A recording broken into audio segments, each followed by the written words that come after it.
Hi everyone, it's JJ and we're back again for another ASUS PCDIY hardware stream. And in this stream, we're actually going to be taking a closer look at our next generation of Intel Z790 series motherboards, specifically the ROG STRIX series. You can see right here, I've actually got the Dash E next to me. It looks fantastic. And in this stream, we're actually going to be talking about the Dash E, the Dash F, the Dash A, a big hit for those of you that really like white or silver theme based motherboards, and the Dash I, which is again another community favorite for those that are interested in small form factor or mini ITX based builds.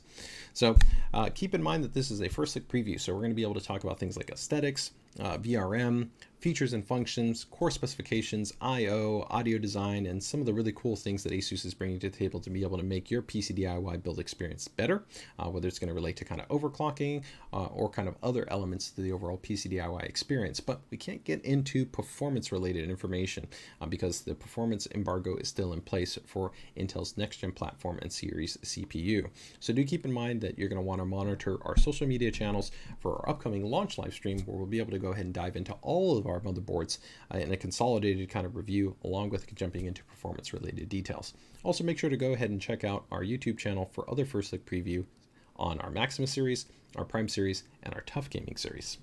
So with that, let's go ahead and first and foremost take a little bit of a closer look at kind of understanding ASUS's gaming lineup. So we have essentially kind of like a good, better, best strategy. It's the easiest way to kind of think about it. So I'm going to go ahead and bring up our Tough Gaming series, our ROG STRIX series, and our Maximus series motherboard here. So let's go ahead and bring this up here. And you can see here we've got our Tough Gaming series, our ROG STRIX series, and our Maximus series. So again, easiest way to think about it is like our good, better, best. These will be the lowest in cost. These will step up in terms of cost. And then, of course, our Maximus series will be our most expensive. And really, it's not a question about kind of compromising on the overall kind of quality or the expectation that you can't have a stable and reliable experience, regardless of the series CPU that you drop into, let's say, a Tough Gaming series. It's really going to be more about the core specifications and the features that the motherboard would feature. So an example of this might be that you'll have less USB ports on the Tough Gaming board than you would have on the Strix, and let's say the ROG Maximus, they might maybe have similar ports, but they would even offer, let's say, faster ports on, let's say, the Maximus, where let's say here you get Thunderbolt, but here maybe the highest speed you'll have is say 20 gigabits and more 10 gigabits ports. And then maybe here you'll have less 10 gigabit ports, right? And less 20 gigabit ports. There are also going to be differences in terms of things like the PCIe expansion support, where this board has dual PCI Express slots that are on the motherboard, right? Great for even maybe adding in something like a Hyper M.2 quad expansion card, so you can have 4 more M.2 SSDs, and this board supports already up to 5 M.2 SSDs, while these two support 4. But another difference will be here you don't have PCIe Gen 5 M.2 SSD support native to the motherboard, where on the Dash E you do.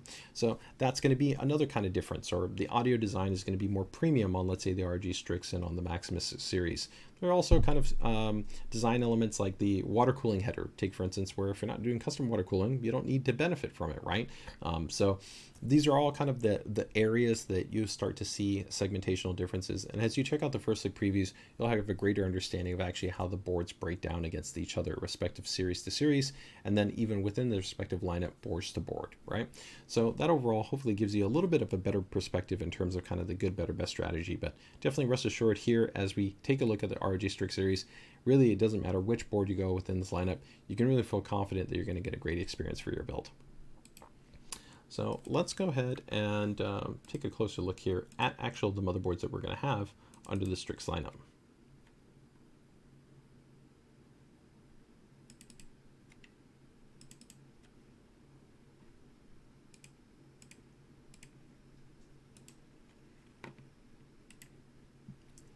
So taking a closer look right here, we can see that we've got 4 boards within our lineup. We have the Dash E, we have the Dash F, we have the Dash A, and we have the Dash I.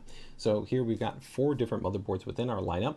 And really, again, this is done to give you more flexibility in terms of wherever your budget might be, giving you flexibility for being able to kind of pick the right board for your respective price point. Aesthetically, also to be able to give you some flexibility going from your standard kind of monochrome based motherboards here to, of course, white theme based motherboards to, of course, small form factor with the mini ITX.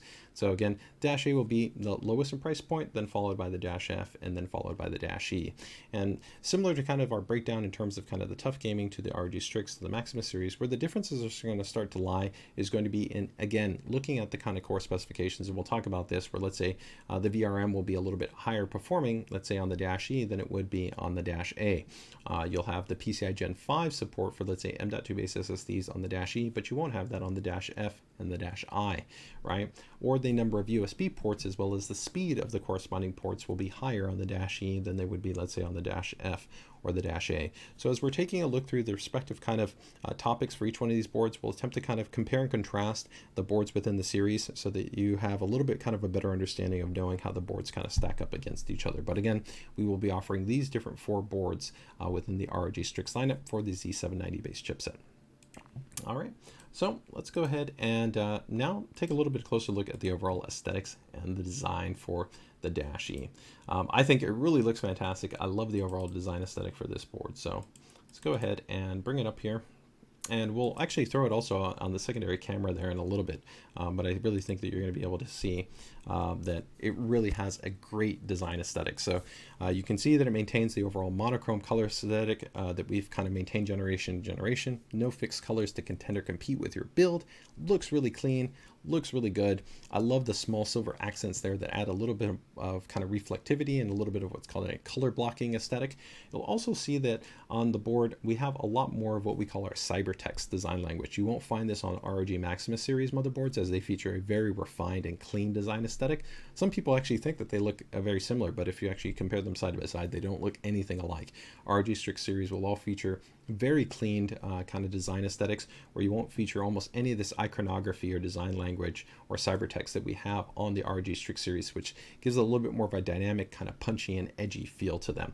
One really cool design implementation too in terms of the aesthetic for this generation is kind of this dual layered design here, which adds a really kind of cool feel to it with that large kind of diffused ROG eye, which you actually see right here next to me. And we'll be placing it underneath the secondary cam there in a little bit, but overall, I think the design looks fantastic.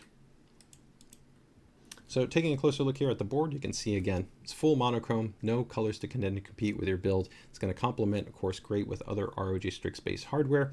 You can also see those really large, robust VRM heatsinks that, again, when we take a closer look at it, we'll be able to see how they're actually shaping out to not only provide a great visual aesthetic, but also, of course, a very performant perspective when it comes to keeping the core power components and the team power stage configuration on the board cool and reliable, whether you're going to be running stock or overclocked. So really nice setup in that regard.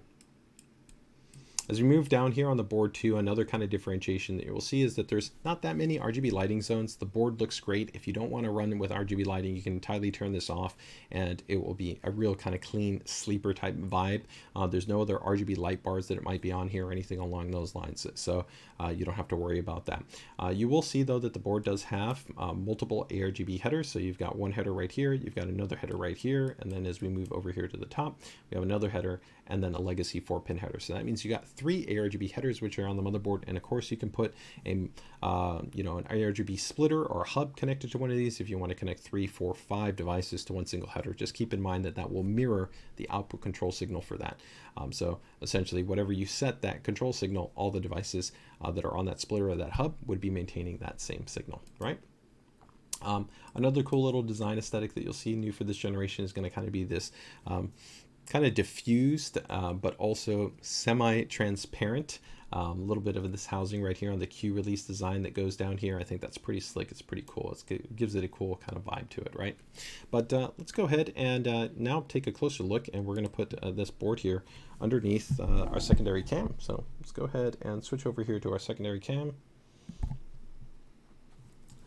and we're going to go ahead and get this started here. So give me 1 second. There we go. All right.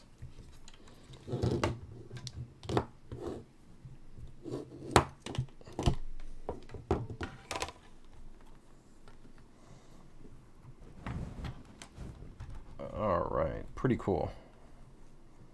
And there we go. Looking nice.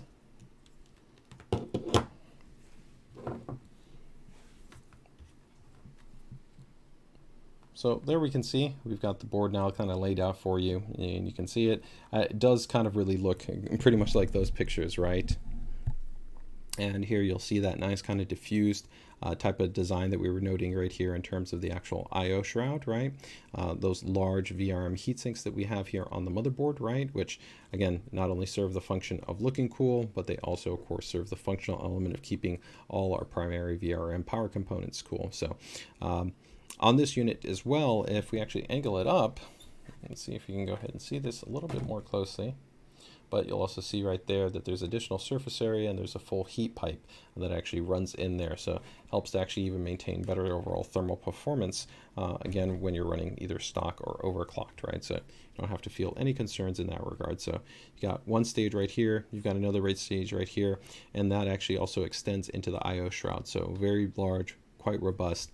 And then you can also see those additional heat sinks that are all throughout the board that add to the visual aesthetic to the board, because we are using that space kind of in different accesses, right? To be able to go ahead and have things like the glyphs and the cybertext and all that stuff, just adding a little bit kind of to the overall design language of the motherboard. It's just pretty cool. So you'll also see here that there's 4 M.2 slots that are on the motherboard, but all of them are covered by heatsink design, right? And again, you can also see that kind of cool little bit of diffused design right there that is, you know, semi L-peak, right, which is pretty cool right there in terms of the Q-Release design.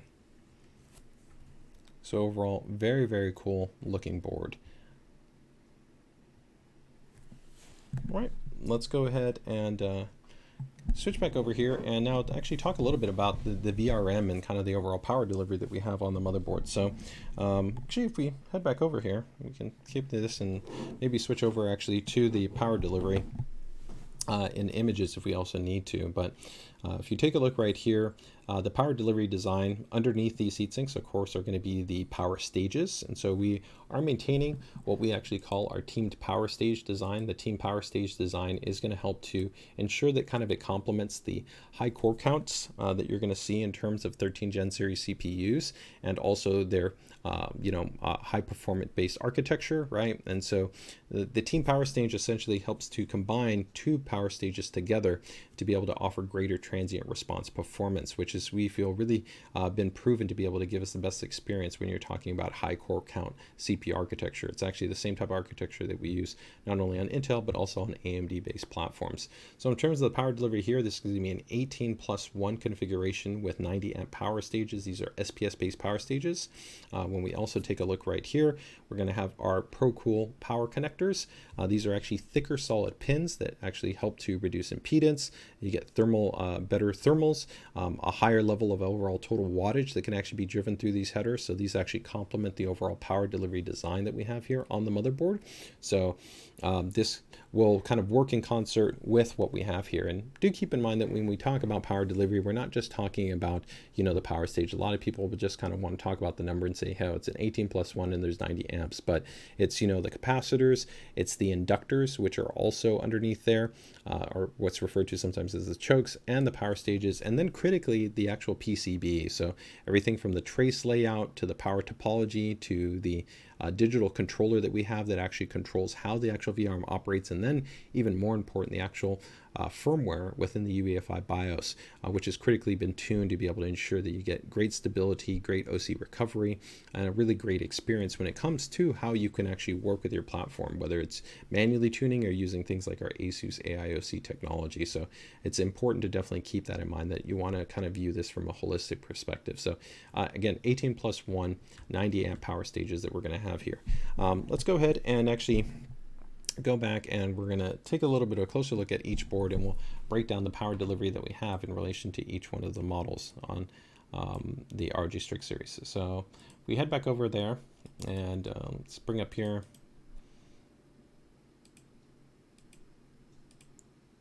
All right, so there we go. Actually, we'll do the -I afterwards. So give me 1 second here. All right, here we go. So we're going to do -E, -F, -A, and then we'll do -I last, just to make it a little bit kind of easier in case you're kind of wondering. Okay, so in terms of the power delivery specifications for the -E, as we noted,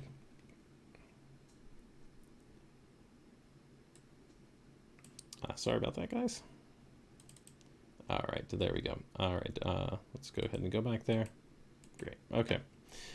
So for this configuration here, we're going to have, this is going to be, as I noted, team power stage configuration, team power stage configuration, team power stage configuration, and a team power stage configuration. So all of these are going to be a team power stage configuration. This is going to be 18 plus 1, this will be 16 plus 1, this will be 16 plus 1, and this will be also team power stage, but it'll be 10 plus 1. 90 amp power stages, 90 amp power stages, 70 amp power stages. Here, 105 amp power stages is absolutely extremely impressive when you talk about actually what's present on here. So these are actually quite similar to what we offered in the prior generation in terms of Z690, which was already extremely performant and very impressive. And again, all of these will be using SPS, which are essentially smart power stages, which help to extend kind of the overall efficiency and their overall performance, right? So overall, again, across the board, it doesn't really matter which motherboard you're going to be talking about, whether you're going to be running stock or overclocked, you can feel very confident in the overall power delivery design that's going to be present on any one of these boards, okay? And again, keep in mind that holistic kind of approach that we talked about in terms of the overall experience when it comes to, you know, kind of considering what you're talking about from a VRM perspective, right? So next up, let's go ahead and take a little bit of a closer look here at I think probably the next thing that probably makes most sense is probably go into the connectivity for the motherboards. Although I do kind of want to note a little bit here that it is important to keep in mind that there will be a little bit of difference in terms of the overall VRM heatsink design that you'll have from kind of board to board. So do keep in mind that, but regardless that even though you might have more mass or you might have like a heat pipe take, for instance, on one board versus another, again, you can still be very confident in terms of the overall reliability and the effectiveness of the heatsink design, right?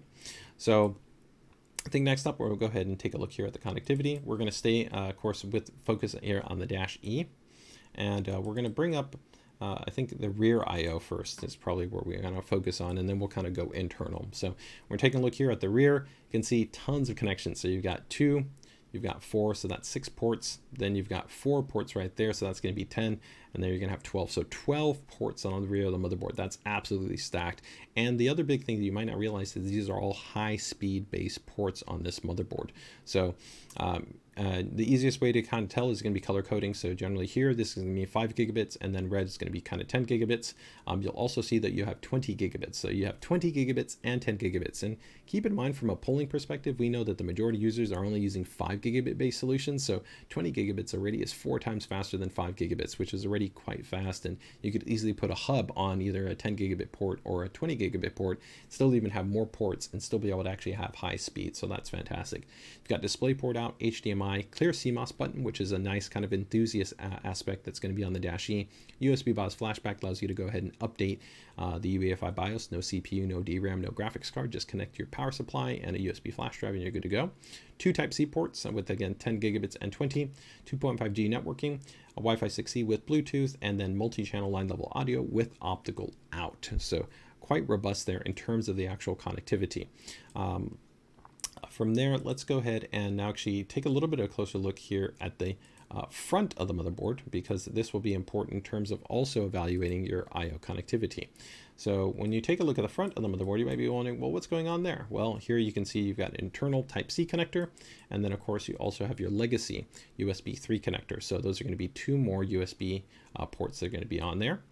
You move down, and when we go down here, you're going to see you have USB 2 and USB 2 on the motherboard as well. So that's going to be great for things like, you know, maybe like an ARGB fan controller, maybe things like our AIO coolers that utilize a USB header, but those are going to be your other internal I/O. Now, we're going to separately evaluate PCIe and SATA and M.2, so don't worry about, we will get that to a little bit, but I do want to go ahead and give us a little bit of a comparison when we are taking a look at, let's say, each one of the motherboards within this series. So let's go back over to the dash E, and we'll go ahead and kind of bring up, I think, each one of the I/O respectively right here. So we'll do the dash F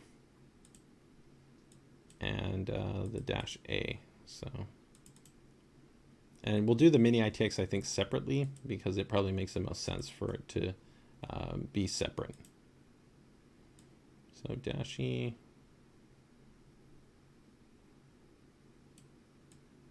Okay, perfect. Here we go. All right, so we've got each 3 of these up here, dash F and dash A. So if we take a look here at the I/O, you'll see that again from the highest end side, right, we've got 2, we have 6, we have 10, we have 12 ports. We move over to the dash F, and again you have 2, you have 4, so that's 6. Then you have 4 more, 10, and then 12. And then here going to the dash A, you have 2, you have 4, so 6. Then you have 8, and then you have 10. So you can see there's a drop down. But it's important that when we talked about the color coding, that you'll also notice that there was a little bit of a difference as well, right? So when we take a look right here, we can see that here these were all high-speed based ports, but as we look over on the dash F, you'll see that we have black ports. Black ports would denote these are actually our USB 2 ports. So you still have ultra high-speed based connectivity, including 20 gigabits and 10 gigabits ports and 5 gigabit ports. Again, you could use a hub here to even give yourself more ports where, that 20 gigabits is essentially 4 of those ports, right, in terms of their actual bandwidth. So you have a lot of flexibility. You still also get the 2.5 gig LAN, Wi-Fi 6E, multi-channel line level audio, and optical out. When you move over to the dash A, similarly, you still also, of course, are going to get high-speed based options right here, where you're going to get 20 gigabits, you're going to get 10 gigabits, and you're going to get 5 gigabits, right? But you're also going to have USB 2. So that is really where the main difference is. 2.5G, Wi-Fi 6E, and Bluetooth, multi-channel line level audio, and then optical output as well. So a lot of connectivity regardless on any one of the motherboards, but again, if you kind of really appreciate having the most high speed, then that is where the dash E is going to be favorable in terms of giving you the most flexibility. Also keep in mind right there that here you see clear CMOS, USB BOS flashback, clear CMOS, USB BOS flashback, and clear CMOS and USB BOS flashback. This is a big benefit because in the past we generally have not offered clear CMOS on all of the motherboards in this regard. I think this is great for those that are kind of more overclocking enthusiasts, those that might be more fine-tuning kind of DDR5 memory and need the benefit of clearing the CMOS to make sure that you're kind of starting from that absolute baseline. That's a really nice option. And if you're not familiar with the clear CMOS, it essentially just allows you to reset the board back to a factory status in the event maybe you're running into some type of issue and you need to make sure that your system is running kind of at the stock level where everything can be kind of run as safely and as a kind of without issue as possible. So that is what you're going to have in terms of the actual connectivity. And let's go ahead and lastly take a look there at the dash I in terms of the rear connection, and then we'll reevaluate the onboard connectors outside of the rear I/O. So taking a look here at the dash I, you'll see that the dash I has 2 ports here, 2 ports here, and then 2 ports here, and then 3 type A ports. So you have a total of 4 right there, and then 5, 6, 7, right? And then 9. So quite a bit of connectors. Again, so 2, 4, excuse me, 8, 9. So a total of 9 ports. But the big thing here is that you're going to have 20 gigabits, you're going to have 10 gigabits, and although you have 2 just standard USB 2 ports right here, the lightning bolt would indicate that's right, this is Thunderbolt. So you have 40 gigabits. So you have 40 gigabits, 20 gigabits, and 10 gigabits. So you got tons of I/O that is going to be present on this motherboard. So you have a lot of flexibility in terms of how you want to go about things. HDMI, 2.5 gigabit networking, and then you also have Wi-Fi 6E, and you also still have a clear CMOS on this motherboard as well. So very, very nice. A lot of flexibility in that regard. Okay. So very cool in that respect. So let's head back over now internally on the motherboards, and we'll take a look at kind of how the front I/O kind of stacks up there in terms of these boards. So let's go ahead and we'll bring up maybe the dash E and the dash I, excuse me, the the E and the F to compare kind of side by side right there. Hopefully make this a little bit easier for you kind of when you're evaluating the kind of the boards right there. And here you're going to have pretty much very similar, right? So again, the internal USB type C, internal USB type C. These is going to be, excuse me, USB 3.2 Gen 2 by 2. So that means that this is a 20 gigabits right there.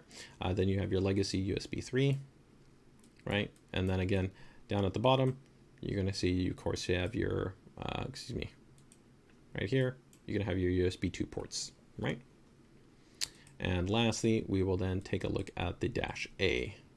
So the dash A is going to be the entry within that lineup, but still quite nice in terms of the overall port configuration, where you're pretty much going to get just about the same. So again, your internal type C, your legacy USB 3, and then your 2 type USB 2 ports that are going to be on there. And internal connector 2, also if the board you see labels it right here, you can see you have a Thunderbolt header, which means that the board will support our Thunderbolt expansion card, so that if you want to be able to add Thunderbolt, you can easily add Thunderbolt there. So even while the higher end boards, like let's say like the Maximus or the Dash I, feature Thunderbolt, which generally adds cost to the board, if you did really want to be able to have 40 gigabit space type connectivity, then you can go ahead and add that through our Thunderbolt add-in card. Okay, and when we move over here to the Dash I in terms of the connectivity, right, you'll see that the Dash I, of course, is always a challenge to be able to implement the actual connections because it is a small form factor mini ITX-based motherboard, but you can still see that you get a USB Type-C header. This is going to be a Type 2, so this will be 20 gigabits. Then we also have our little daughter board right here. So this little add-in card will actually give you 2 additional USB 2 internal headers right here. So that gives you more flexibility for things, again, like ARGB fan controllers, maybe like a USB header that would be for like an AIO. Also makes it a little bit easier to be able to access once you have a graphics card installed, instead of trying to have the port down here somewhere or blocked off. It makes it overall much more accessible, much easier to work with. So it is a welcomed addition to be able to have that level of kind of flexibility and functionality available to you through that small connector. Let's go ahead and just see here if we have a little bit of a different shot so you can kind of see that how it connects over there. Here you can see that the card just adds on very easily through these 2 little connectors. It'll be inside the box, and you can just go ahead and install that on the motherboard, and you're good to go. All right, so that covers us in terms of the internal connectivity on the motherboard. So next up, let's go ahead and talk about PCIe in terms of your connectivity. So this is going to be an important specification difference, right? So when we talk about kind of the PCIe benefit, of course, one of the really cool things that you get by moving over to Z790 is going to be the support for PCIe Gen 5, right? And so if you're looking for PCIe Gen 5 support, even though, let's say, latest generation GPUs like the 4090 or the 4080 are still only maintaining PCIe Gen 4, because it's not really needed in terms of PCI Express bandwidth for graphics cards. You know, really the most kind of important specification right now is going to be for the next generation level of M.2 based SSDs. And this is where you'll see a little bit more of a difference in terms of the overall PCI specification support between, let's say, like the Dash E and the Dash F. Whereas I noted the Dash E will be able to support M.2 PCI Gen 5, but you won't have that be supported on the Dash F or the Dash A, but the Dash I will also support PCI Express Gen 5 in terms of your M.2 based SSD support. So do keep that in mind. That's going to be in a kind of an important difference, but all of the motherboards in terms of the Dash F, the Dash E, the Dash A, and the Dash I will all support PCI Express 5 for the primary PCI Express slot, right? So let's go ahead and kind of bring this all together here by, again, taking a look at the board. So we're going to go ahead and take a look here at the Dash E. And when we take a look at the PCI Express slot layout, this is what we're referring to right here. So this is your primary PCI Express slot layout. You'll see that you have one physical by 16 slot. And when I refer to physically, the thing that's important is that means physically this can fit a full length card. And then there's what's referred to as the electrical. The electrical operation will be actually what speeds that it supports. So this is a physical by 16 slot, but also it's an electrical by 16.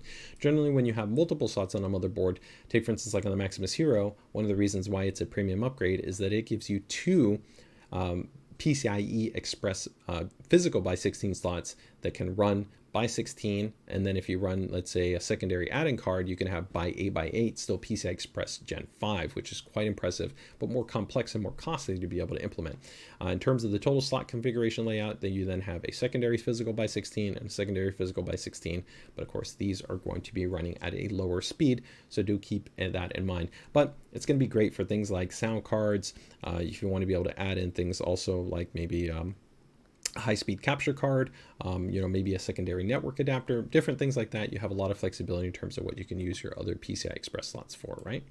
So the other kind of main difference too is the M.2 based SSD configuration, which we'll note here in a little bit, but let's go ahead and bring up our Strix boards again here just for kind of a general grouping so that we can take a look at the difference at kind of the slot layout configuration, okay? So when we put these all side by side, you can see you got 3 physical by 16 slots on the Dash E. You then have 3 physical by 16 slots also on the Dash F, but you also get a by 1, right? And then on the Dash A, you're going to have very similar. You're going to have 3 by 16, and then you're also going to have by 1. Do always reference the manual, though, to see actually how slots are shared and how they're configured in terms of their bandwidth. That is always important to keep in mind, because there can be different slots that are shared with different types of buses. So that could be whether it's M.2 or whether it's SATA, different things along those lines. That's always going to be documented in the manual to help you to understand kind of how the slot configuration works and what they may be shared with. So do keep that in mind, all right? Now, next up here, we're going to go ahead and touch on SATA. And while we're here, I think with SATA, it's great because we can go ahead and quickly, again, touch on kind of the configuration. And pretty much, it's fairly straightforward. When we talk about the configuration, all of these are going to see that they all have 4 M.2 SSDs that can be supported here, with the main advantage being on the Dash E, where you can have a PCIe Gen 5 M.2 based SSD, which would be on that slot right there, which is also the reason why it has a much bigger, higher performing heatsink. It does that is probably, like I'd say, the biggest benefit that you have here. But of course, with these other ones, you're limited to PCI Express Gen 4, right? And do keep in mind that there are different configurations in terms of whether you're talking about a CPU linked lane or a chipset based linked lane. Some people ask, is there a difference? And what I mean by that is that, of course, your CPU can provide the lane to the slot, or the chipset can provide the lane to that slot. It doesn't really matter. Technically, it's lower latency from the CPU, but overall, the experience is fundamentally the same. So it's not something, again, you really have to worry about. When you take a look at the Dash I, the Dash I, in terms of its M.2 configuration and SATA configuration, will give you 2 M.2 SSDs that will be able to be installed. And then right here on this actually little daughter board, right, this little add-in card, you'll actually have 2 SATA ports that will be available to you. So you still actually have quite a bit of flexibility in terms of storage expansion on this board as well. All right, that's very, very cool. So we're definitely getting through, hopefully giving you guys a lot of the information to help to better understand how the boards kind of stack against each other and kind of what might make sense in terms of going from one board to another. When you talk about kind of those core specifications, whether it's, again, kind of the rear USB, the PCIe slot support, or the M.2 based SSD support. And again, remember, all of the boards will support PCI Express Gen 5 for the primary physical by 16 slot, and it's only when you go to the other slots then they wouldn't be having secondary PCI Express Gen 5 support, right? And only the Dash E will be supporting the PCIe Gen 5 M.2 SSD and the ATX lineup, and then the mini ATX will support PCI Express Gen 5 M.2 based SSDs, right? Okay. So next here, we can go back, and actually maybe I'll go back here to kind of the closer up look on this side, just to go ahead and give us a little bit of a different angle. And here we can see this is going to be the Supreme Effects audio design. So this is our fully isolated audio design. So we have an isolation moat essentially in place. Underneath here we have the ALC 4080 audio codec, and we also have the Savitech amp, and then we have audio grade capacitors. All that kind of works together along with the Sonic Studio audio suite, which is an upgrade from the Tough Gaming motherboards. It's the same audio suite that we get on the ROG Maximus series. It's great, gives you a lot of flexibility to be able to kind of tweak and tune your audio, be able to have different presets to different applications. You have actually virtual surround, you have a multi-band EQ, a lot of great options, and this is a very solid audio codec in terms of giving you good detailing, good tonality, good sound stage, robust dynamic audio. But do keep in mind this is going to be for your analog based audio. So whether you're using, of course, your front HD audio in your chassis or using the rear connections here on the back of the motherboard, right? Both of those will benefit from the analog audio design. But if, let's say, you're using something like this, like our ROG Delta, which is a USB-based headset, it's a digital-based headset, so it's bypassing that onboard audio design. Although our Sonic Studio software suite, the great thing is that it can benefit still digital-based solutions. So there's things like our ASUS AI noise canceling and many other options that we have in that software suite that will still work with a digital headset. So you can still get a benefit from the ROG Audio software suite, even if you're using a digital-based speaker or a digital-based headset, okay? So the audio design is pretty much going to be consistent across all of the motherboards. So regardless of whether you're talking about the ROG STRIX E, the Dash F, the Dash A, or the Dash I, the audio design is going to be consistent across on all of those motherboards. Now, in terms of PCDIY, in terms of kind of some cool kind of design elements that we have here, let's go ahead and show you, I think, a really cool kind of feature that I'm a big fan of, which, if we again go back over to our board right here, we've got, of course, our PCI Express slot. So let's go ahead and maybe put in a graphics card.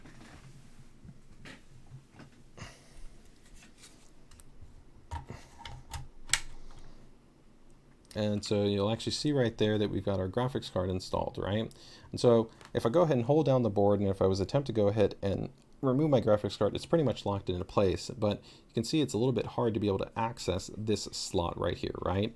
And that little Q slot would be normally what I have to depress to be able to eject the graphics card. So sometimes people use something like a spudger tool to press down. The great thing right here is you have this ejection mechanism. You can go ahead and hold down that ejection mechanism, and then from there you can go ahead and eject the graphics card. Really simple, really easy, again, in terms of being able to make your build experience that much better. So again, just install your card, and then if you want to eject it, pull it out, you're good to go. It really helps to kind of streamline the overall experience, just make it that much better for you, right?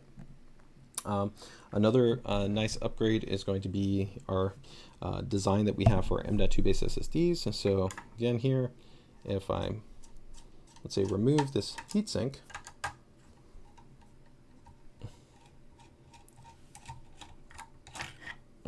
you'll see that we have a very large heatsink. It has a thermal pad right there, but we also have actually a dual heatsink design here on the Dash E. And so the benefit right here is going to be that you have essentially contact on one side and then on another side. And the reason why that would be important is because some M.2 SSDs, let's go ahead and grab an M.2 SSD right here, you'll see actually have NAND on the front and on the back. And so you actually want to be able to cool both the front and the back. And that can be important, especially for larger capacity drives. So 2 terabyte, 4 terabyte, 8 terabyte, next generation drives. You want to be able to go ahead and make sure that that makes contact with a thermal pad and a heatsink on the back and on the front. And also you can see, of course, we have these large, robust heat sinks that you're going to see on there. So that is going to be a design benefit. And again, here, if I want to be able to go ahead and install my M.2 SSD, let's go ahead and just angle this drive in here, because another design benefit that you're going to have is going to be the Q-Release design. So you'll see, excuse me, the Q-Latch design. So this little latching mechanism right here allows you to go ahead and install your M.2 SSDs with no tools. So you can see right there, no standoff, no screws, no precision tip screwdriver required, right? I only have to screw in the captive screws, which are on my heatsink, and that's it. But in terms of installing the M.2 SSD, it makes it really, really simple, really easy. So very, very straightforward process if you want to go ahead and take advantage of installing your M.2 SSDs with kind of minimal effort, minimal concern. Now there are a couple of things to kind of keep in mind here though. So let's go ahead and bring back up our other boards, because there are a couple of kind of points to keep in mind. So when you talk about the Q-Release design and kind of the Q-Latch mechanism, so all of the boards, right? So the Dash E, the Dash F, the Dash A, and the Dash I are all going to have that Q-Latch design. So that means that that nice little kind of mechanism to be able to install the M.2 SSDs, they will all feature that benefit. So you don't have to kind of worry about that. But there will be a little bit of a difference in terms of the overall heatsink backplate design. So you have the heatsink backplate design will be present on all the boards, but just keep in mind the total number of slots. So let me go ahead and actually remove another one for you, just so you can kind of see a difference here. So give me 1 second to go ahead and open this up, and we can switch back over here.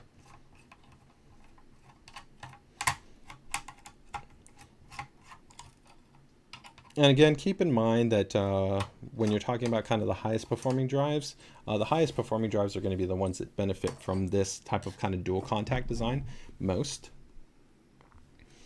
So if we head back over here to the Dash E board, right? So of course we saw we had the heatsink design right here on the Dash E. And that was for that primary. And then if we take a look at that secondary M.2 slot that we have right here, you still get an M.2 heatsink. All of the drives will have an M.2 heatsink at a minimum. It's still quite high performance, right? And you still get that Q-Latch design, but you'll see that you don't have the dual design. Going over to, let's say, like the Maximus series motherboard, the Maximus series motherboard will feature more secondary M.2 dual heatsink based design implementations. So if that's something that's super important to you, that's again a differential between, let's say, the ROG STRIX series and then like the ROG Maximus series of motherboards. But again, all of them will at least come with one, and they will all come also with the Q-Latch based design implementation. Okay, so still quite useful in that respect. All right, so we're going to head back over here to our boards. So we can compare, as we noted, right, we showed off the Q-Release design implementation. So the Q-Release design implementation is that button right there that of course allows you to make that ejection process really straightforward for when you want to remove your graphics card. That is on the Dash E, it's on the Dash F, and it's also on the Dash A. So you get it across the board. That's another nice kind of upgrade that we've gone ahead and implemented for this generation. All right, so overall, that is the majority of kind of the hardware-centric design items that we can go ahead and touch on for this generation. I do want to also go ahead and touch on, though, one other little cool thing that's here that's on the Dash E. And that will be this little alteration switch right here. This will actually allow you to go ahead and switch between PCIe Gen 3, PCIe Gen 4. So if you're using something like a riser cable and you want to be able to switch the mode, normally you would have to kind of maybe put the graphics card back in there, try to boot into the UEFI, and then toggle the modes. Here you can now actually do that through the actual switch. You'll also find that there are kind of subtle, like maybe premium differences that you need to kind of look for, depending on if you find them valuable. So an example might be like the debug LED, which is on the Dash E. The start button, which is on the Dash E. So those will be kind of items that you might not find on the other motherboards, right? So just keep that in mind, that if you find that those things are going to be important to you, that those are other kind of segmentational differences between, let's say, something like the Dash E and let's say like the Dash A. All right. So lastly, let's go through just a couple of kind of general kind of design features and kind of benefits that might be a little bit kind of more holistic. I think the first one is going to be our ASUS AiOC technology. This is a really fantastic feature. It's actually been a feature that we've now had for multiple generations, and kind of the long and short of it is going to be is that this is a really robust kind of hardware, firmware-based option that you can easily enable and access within the operating system. And we'll quickly show you actually here on our Z690-based system, because the technology is fundamentally the same and it will apply to the next generation Intel series CPUs. But essentially what we do is we go through an advanced process where it takes us literally thousands of hours, hundreds of permutations, where we take many CPU samples, we take multiple cooling configurations, and we test the actual margin, the range of overclocking that is offered by the CPU.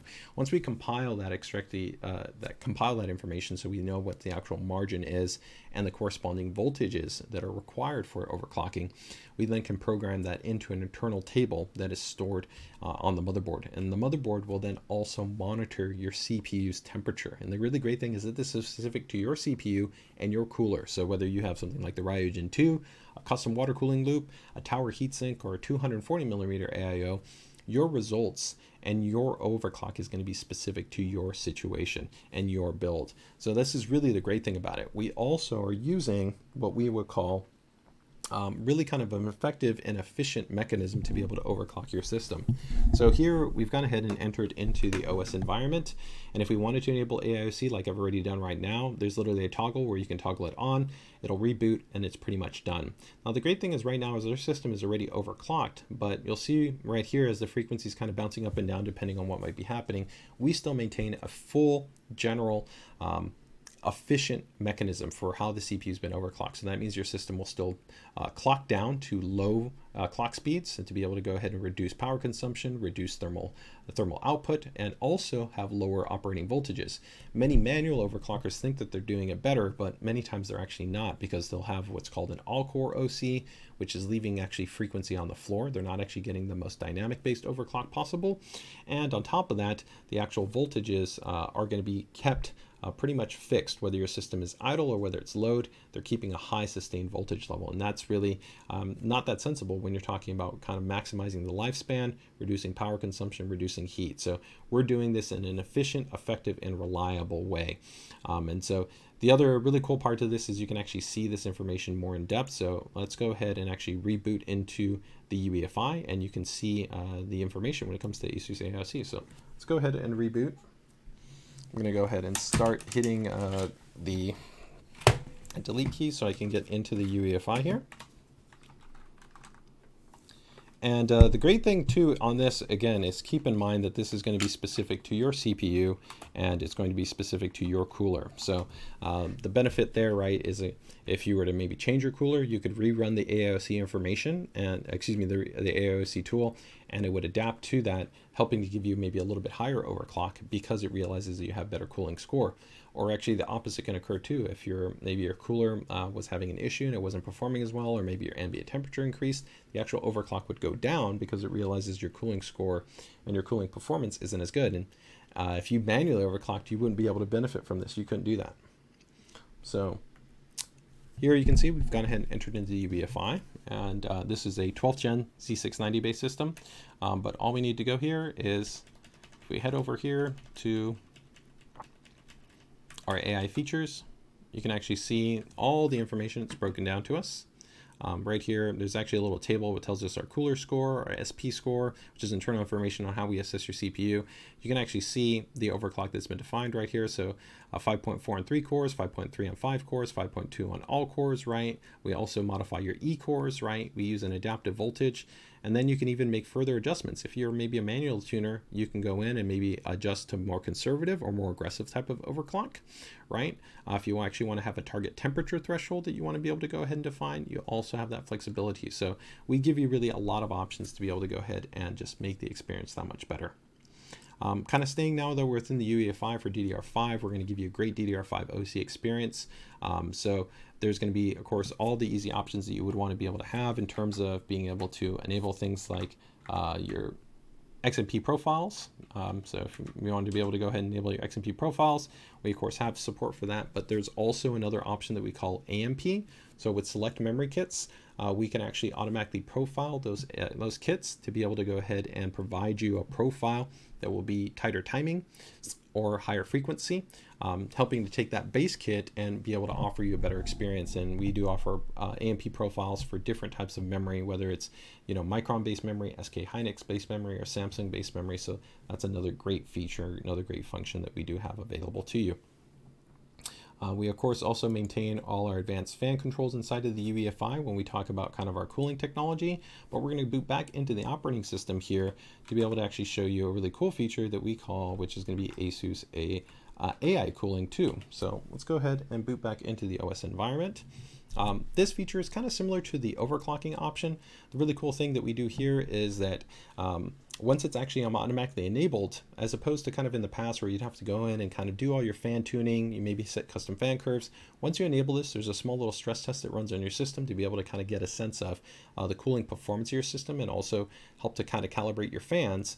And then it will automatically define a cool and quiet fan profile for you. So you don't have to worry about kind of customizing anything. It automatically happens in real time. And the moment your system gets under load, if you're jumping into a game or you're jumping into a more demanding application, it'll automatically adjust the fans for you. So it's very, very simple, very straightforward. It helps, it just makes to maximize the experience. Now it is important to keep in mind that to take advantage of AI cooling, you do need to go ahead and connect to the motherboard's fan headers, okay? We should be hopefully getting here into the operating system in a moment. Yep, we're in the OS. And so here we can just go ahead and open up our Armory Crate utility. And there'll be a little toggle similar to the AiOC technology option. There'll be an option right here that will say AI cooling. You also see quick fan control options. You can just go ahead and toggle that on. Once you go ahead and toggle that on, you're good to go. The only difference is for Z790, you'll see that I'll say AI cooling 2. And also we do want to note that we have gone ahead and made significant improvements in terms of the Armory Crate software, where it is now version 5, actually 5.3. And so we really actually are providing an application that's giving you tons of monitoring functionality, one-touch overclocking options, your fan control options. You have, of course, per device options, the more ASUS components you have, including fan controls, and many other features and functions that are all integrated within there. And there's also useful things like integrated updating for, let's say, your core drivers. You can, of course, matrix in information to be able to see all your stats and values, so you don't have to necessarily go in and have secondary applications as well. All that data is kind of consolidated within here in a nice to use application. And I will also note right here that some people may not be aware, but we have spent a lot of effort that The Armor Crate software also is actually quite minimal in terms of your CPU resource. You can see right here that it's only using 0.1 resource, minimal memory footprint, and it's also a UWP based application, which means that it's extremely lightweight in terms of it. When it's not active, it's effectively not loading in your system. So that is going to be AiCooling 2, along with, we noted there are some benefits that we have in terms of our AMP technology that's going to be on the motherboards. So overall, that helps to wrap up our kind of first look preview that we have here on the ROG STRIX series of motherboards, specifically for the -E, for the -F, for the -A, and for the -I. Again, we can't give you all the information that we've got here on the motherboards because this is just a first look preview, but rest assured when we get closer to the launch, we'll be breaking everything down. You can find out more information on our respective product pages. You can also, if you have any questions or comments, make sure to go ahead and drop them down in the comment section below. And also you can consider joining our ASUS PCDIY group. We have a fantastic community of like-minded ASUS PCDIY enthusiasts that would love to be able to go ahead and give you insight. If you have any questions regarding ASUS hardware, you can also find ASUS there present in the group to be able to go ahead and give you insights, tips and tricks and guidance and information on up and coming products that we're also going to be having. So with that, take care, take it easy, enjoy the rest of your day.